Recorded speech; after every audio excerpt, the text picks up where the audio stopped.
pernikahan yang dulu laki dan perempuan, sekarang banyak laki-laki dan laki-laki ya, mengundang pemberkatan nikah Jono dan Joni. Sinta dan Santi. Aduh. Dan di luar negeri sudah marak itu. Ya, untung di Indonesia ya kita beragamanya masih kuat, jadi tidak seperti, tapi ke depan pasti ya manusia ini akan semakin menyimpang dari apa yang Tuhan mau ya. Karena itu saya beri judul manusia dalam rancangan Allah yang semula. Teks kita dari Kejadian pasal 1 ayat 26 sampai 28. 3 ayat kita baca sama-sama.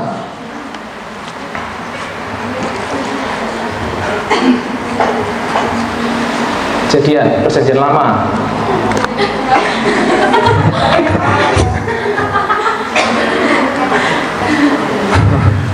Iya, di depan sana. Iya.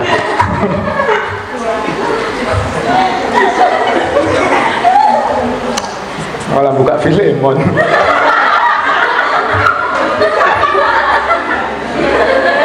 Ya, apa jadi?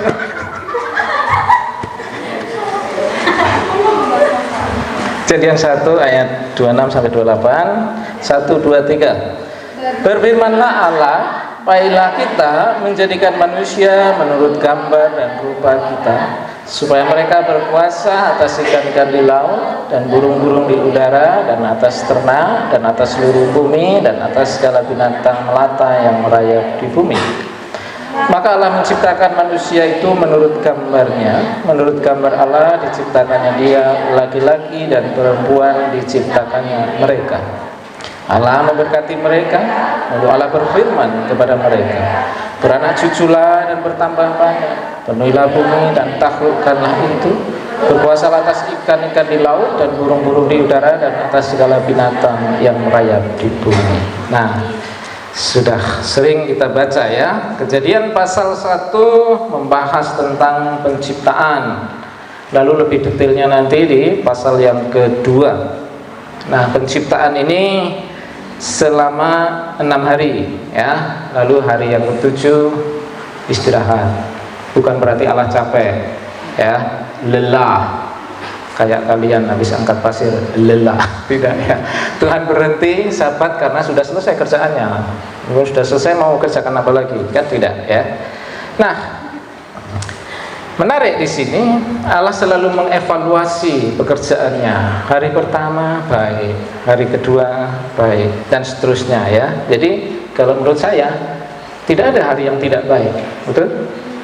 Hari pertama baik tidak? Baik. Hari kedua baik, hari ketiga baik, dan terakhir Tuhan bilang apa? Sungguh amat baik ya. Tapi kalau orang Jawa, karena saya orang Jawa, itu ada perhitungan-perhitungan.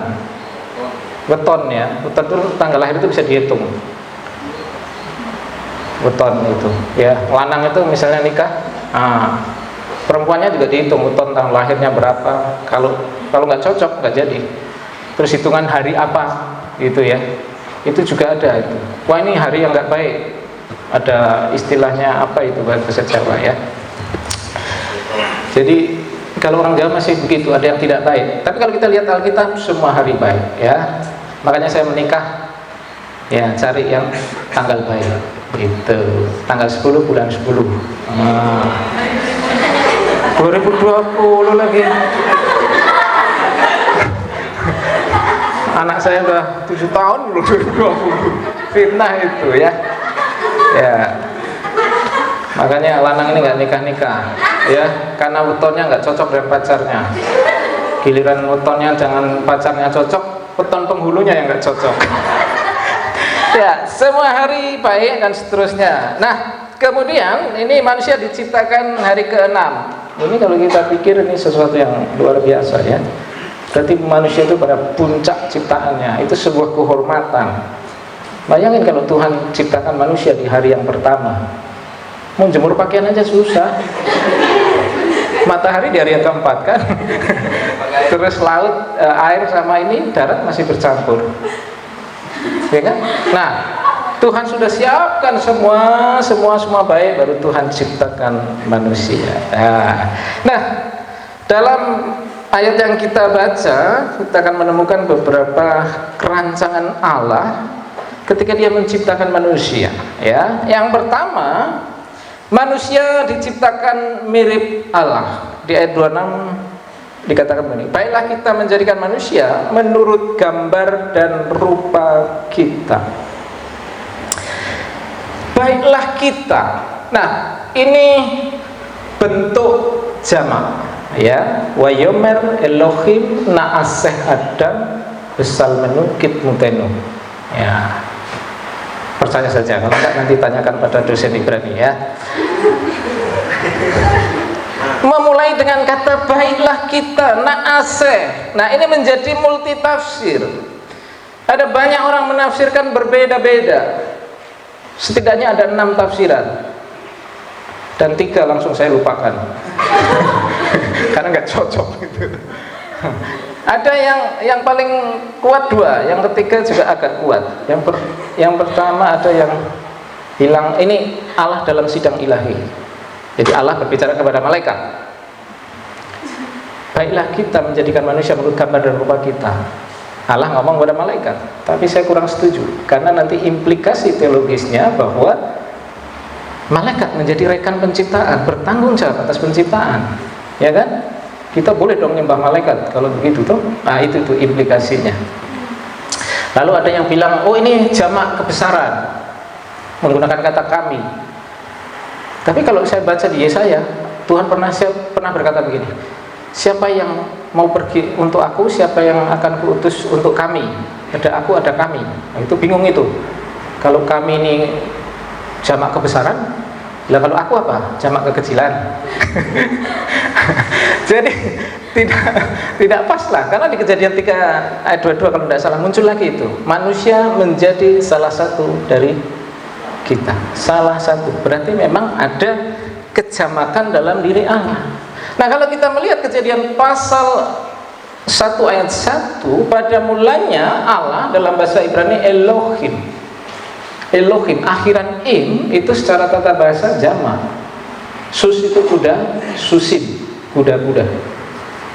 Ya, kalau perempuan kan ot ya, susah jadi susot. Sudah susah, susot lagi. Itu kuda perempuan ya. Tapi kalau laki-laki itu im akhirannya. Nah, kalau kita melihat Keluaran, jangan ada padamu Allah lain. Itu dalam bahasa Inggris gods, ada s-nya. Elohim diterjemahkan ada s-nya, jamak. Nah, kenapa di Kejadian ini tidak diterjemahkan jamak? Pada mulanya Allah menciptakan.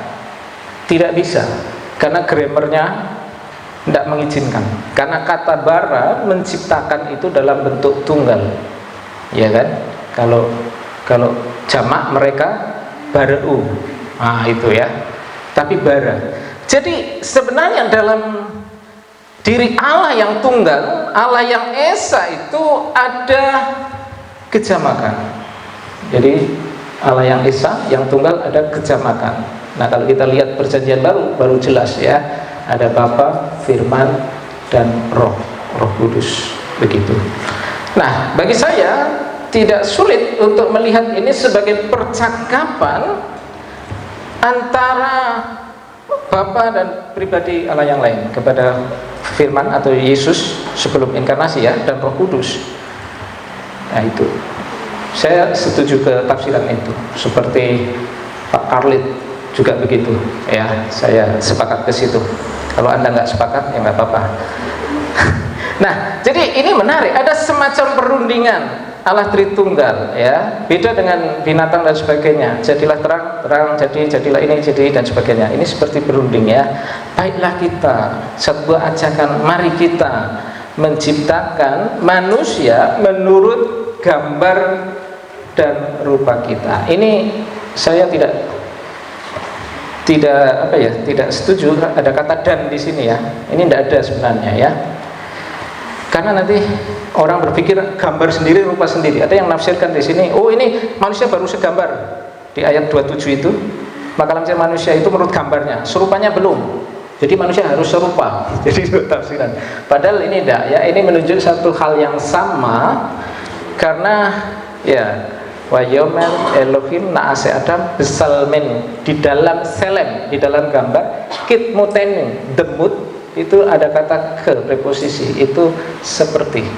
Dalam gambar Allah seperti rupa Allah, dalam gambar kita seperti rupa kita. Jadi itu menekankan satu hal saja, yaitu bahwa dalam bahasa saya ini, bahwa manusia itu mirip dengan Allah, segambar serupa, ya. Jadi tidak ada perbedaan gambar sendiri, rupa sendiri, tidak ya, karena tidak ada kata dan. Ini terjemahan kita ada dannya ya. Nah, menurut pengertiannya, saya ambil dari buku Henry C. Thiessen, itu bukunya tebal. Sudah ada yang beli? Ya, Henry C. Thiessen itu bagus tuh. Maksudnya lunasi ya kreditannya. Nah, menurut C. Thiessen ini bukan kesamaan fisik, karena Allah itu roh. Kalau kesamaan fisik nanti saling klaim. Oh, Allah itu kulit putih. Oh, Allah itu kulit hitam. Ya kan? Yang kayak saya yang sawu-sawu busuk diam saja. Nah, bukan persoalan fisik, tapi kesamaan pada menyebut tiga ini Henry C. Thiessen ya. Kesamaan mental, artinya bahwa Allah itu pinter, mempunyai kemampuan intelektual yang tinggi. Lalu manusia juga diberi kesamaan seperti itu, punya intelektual yang tinggi. Berbeda dengan binatang ya. Walaupun binatang juga ada yang pintar-pintar, tapi nggak pernah ada yang sarjana ya. Nah, manusia diberi kemampuan intelek yang tinggi untuk mengusahakan taman, kemudian memberi nama. Saya aja kadang-kadang lupa nama mahasiswa saya ya. Baru tingkat 4 baru sudah melekat ya. Kalau tingkat 1 itu kadang-kadang lupa. Tingkat 2 sengaja saya lupakan.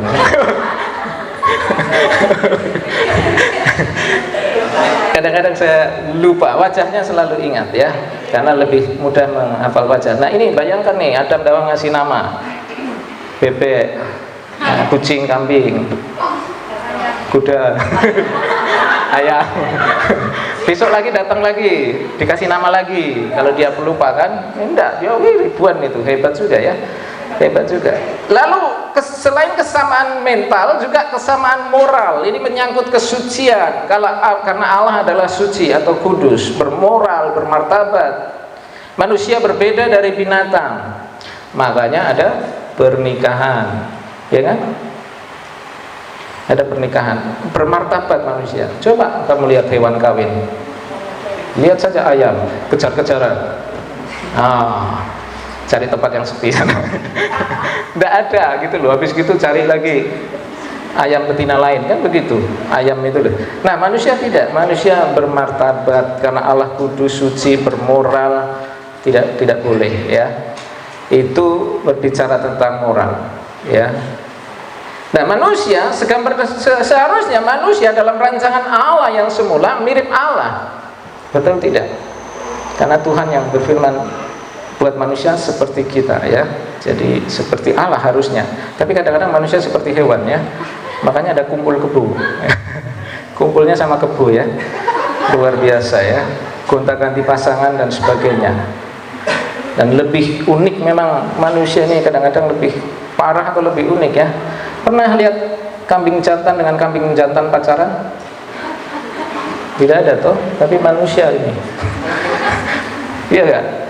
Laki dengan laki itu pacaran sekarang udah banyak itu ya. Nah, kesamaan yang ketiga adalah kesamaan sosial. Allah itu kasih dan dia bersekutu di dalam dirinya. Ya kan, Allah Tritunggal kan, tapi juga dia bersekutu dengan ciptaannya, pada manusia, kepada malaikat dan sebagainya ya. Jadi saya katakan tadi, manusia dalam rancangan Allah yang semula, manusia diciptakan serupa segambar. Manusia itu mirip dengan Allah, bukan mirip yang lain, bukan mirip binatang, bukan mirip ciptaan yang lain. Nah, kebenaran ini kita pegang, walaupun sekarang sudah banyak digeser oleh teori evolusi ya. Manusia dari hewan yang lebih rendah ya, dari amoeba membelah diri dari binatang lain, lalu kera, lalu manusia. Jadi manusia itu kadang-kadang seperti kera ya. Iya, saya bukan penganut evolusi. Nanti kasihan pendeta yang khotbah. Kalau kita kan, kalau ada orang mati kan debu kembali ke debu, ya kan, roh kembali kepada Bapa. Nah kalau penganut teori evolusi, ya dari kera kembali ke kera, nanti jadi kera lagi ya. Nah, manusia mirip dengan Allah. Tapi sayang sekali di pasal 5 manusia mewarisi gambar Allah yang sudah rusak ya. Adam dan Hawa jatuh dalam dosa dan manusia memiliki gambar Allah yang rusak. Nah, di dalam perjanjian baru Yesus Kristus datang supaya manusia kembali kepada kodratnya ya, lebih mirip kepada Yesus Kristus, lebih mirip kepada Sang Pencipta.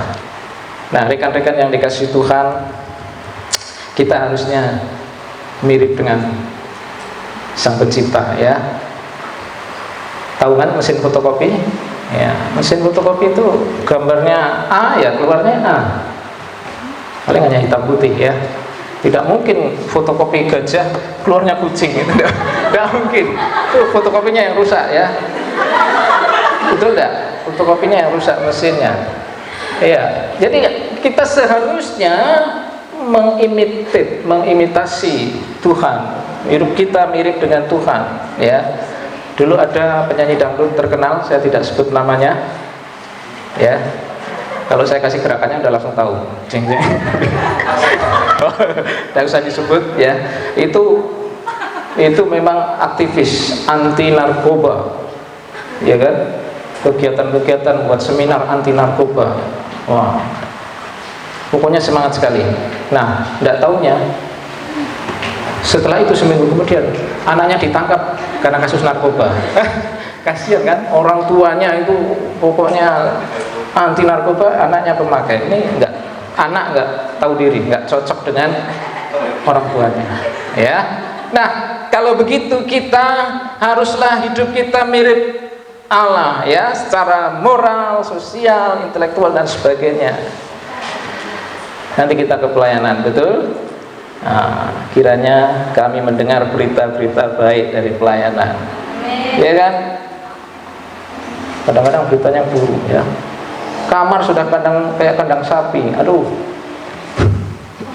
itu nggak bagus ya. Kita ini mirip Allah, masa mirip sapi, mirip kambing dan sebagainya, ya kan? Di pelayanan harus sopan, ya, kerja yang keras, bukan HP-an terus dan tidur. Nah, seringkali kita mendengar yang seperti itu ya. Bahkan pacaran dan sebagainya. Janganlah, kita harus mirip kepada Tuhan ya. Jangan, artinya Allah di kejadian ini tertib sekali, menciptakan ini dan sebagainya ya. Harusnya kita mendengar berita yang baik, pelayanannya semangat, kunjungan, penginjilan. Nah itu, jangan berita yang didengar kadang-kadang nggak sedap kok. Pak Dwi, kenal ini? Iya Pak. Dia udah pamit, katanya pulang kampung, udah tak kasih sangu, ternyata cuma pindah gereja. Aduh, janganlah ya. Kita dicipta mirip Allah itu ya, yang baik-baik gitu loh. Jadi kami dosen itu mendengar yang baik-baik ya. Ingat, kalian itu mirip Allah ya, kelakuan, tindakan dan sebagainya mirip Allah. Jangan mirip yang lain ya. Yang kedua, manusia diciptakan untuk diberkati. Nah, ini enak ini, ayat 28 ya. Allah memberkati mereka. Jadi Anda dan saya sejak semula Allah rencanakan supaya hidup kita hidup di dalam berkat Tuhan. Allah memberkati mereka. Coba katakan kanan kiri, Anda hidup untuk diberkati. Iya. Allah memberkati mereka, lalu berfirman kepadanya, beranak cucu, bertambah banyak, penuhilah bumi, taklukkanlah itu, dan seterusnya.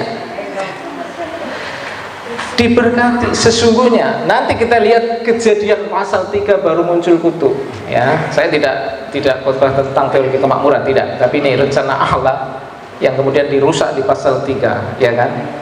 Jadi sesungguhnya di awal Tuhan memberkati manusia, diberkati, beranak cucu, bertambah banyak, betul? Realitas sekarang beranak dulu, datang ke Pak Pendeta minta diberkati. Betul apa betul? Betul. Saya udah pernah merantau di Manado, saya di sana itu 3 tahun kalau tidak salah. Saya terheran-heran, Alkitab ngomong diberkati lalu beranak cucu. Ini orang sudah bunting-bunting baru datang ke Pak Pendeta minta diberkati. Itu realita loh, itu realita ya. Tidak tahu di daerah kalian. Semoga tidak ada yang ketahuan. Semoga tidak, maksud saya ya. Ya. Nah, itu realita. Jadi kalian tidak boleh ini ya, apalagi calon-calon hamba Tuhan, diberkati dulu dari baru beranak cucu. Jangan beranak cucu baru minta diberkati ya. Kebalik itu. Tidak boleh. Nah, mereka diberkati oleh Tuhan. Kalian sekolah minggu kadang mengajarkan, Adam dan Hawa ada taman di situ, butuh apel tinggal petik, butuh jeruk tinggal, ya kan? Mau makan sayur paku ada, mau makan sayur bambu ada, besoknya berak pagar.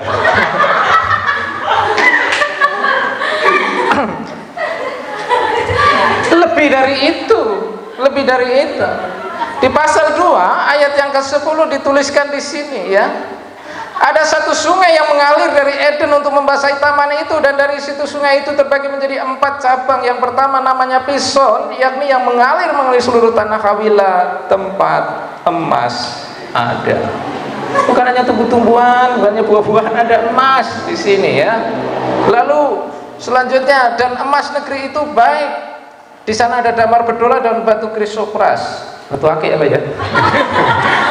Ini batu permata lah. Intinya Tuhan betul-betul memberkati mereka, kehidupan mereka, bukan hanya beranak cucu, kebutuhan mereka semua ya. Ada emas lagi, kayak di Jawa ya, Mas Dwi, Mas Jono. Itu beda lagi.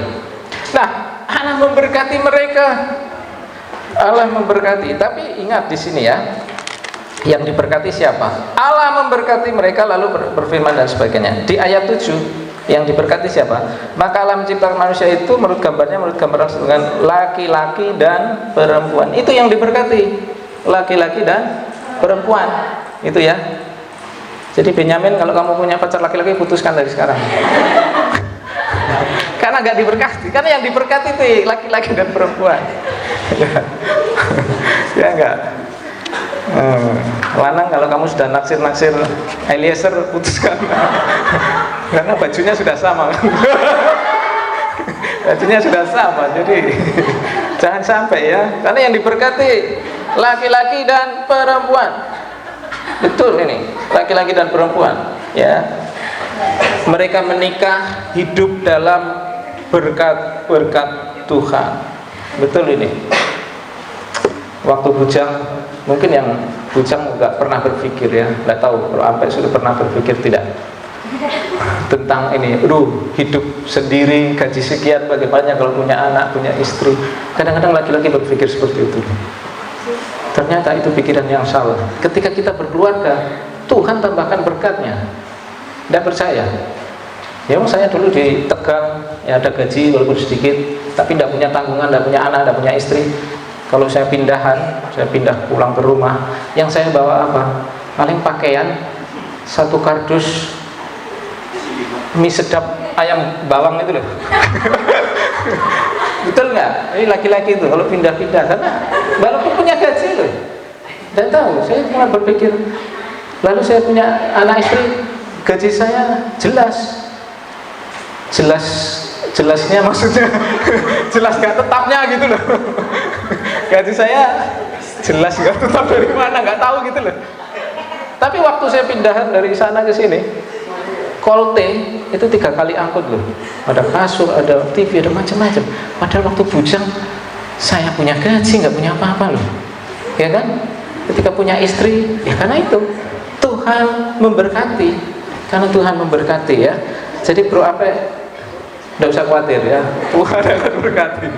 Kalau sekarang kamu dari Surabaya ke sini hanya 2 kardus Indomie ayam goreng gitu, nanti akan diberkati luar biasa. Karena Tuhan di sini ya memberkati pernikahan itu. Keluarga itu diberkati karena Allah punya tujuan atas keluarga, menghasilkan keturunan yang serupa dengan Allah. seperti duplikasi begitu. Allah menciptakan manusia segambar dan serupa mirip dengan Allah, lalu beranak cucu, mereka juga sama seperti Allah begitu ya. Makanya keluarga adalah lembaga yang dipercaya pertama-tama untuk pendidikan rohani. Di dalam Ulangan pasal 4 dan seterusnya itu ya, ajarkanlah kepada anak berulang-ulang, ya kan? Kalau kalian diulangi 2 kali aja, ya sudah kemarin itu Pak. Pelajaran aja kalau diulang, sudah itu Pak kemarin Pak. Padahal juga sudah dilupakan. Nah, Alkitab menjelaskan mengajar berulang-ulang kepada anaknya. Pada waktu kamu duduk berdiri makan bakso dan lain sebagainya, diajar. Jadi keluarga ini menghasilkan keluarga yang takut Tuhan, menduplikat kemiripan dengan Allah begitu, bukan kemiripan dengan dunia. Jadi kemudian dosa masuk dan merusak segalanya, ya kan? Kau hadir dan merusak segalanya, itulah dosa. Baru di situ ada kutuk, ya kan? Lalu manusia mulai bekerja keras dan sebagainya. Walaupun bekerja itu bukan hasil dari kutuk, bukan. Bekerja itu tetap dalam rencana Allah. Cuma karena kutuk itu jadi manusia makin berat, ya. Perempuan sakit waktu melahirkan, ya kan? Makanya saya nggak mau jadi perempuan. Kira-kira laki-laki lebih enak, laki-laki lebih parah. Engkau akan berpeluh mencari makananmu apa? Seumur hidupmu, sampai mati loh. Laki-laki itu kerja kerasnya mengerikan ya.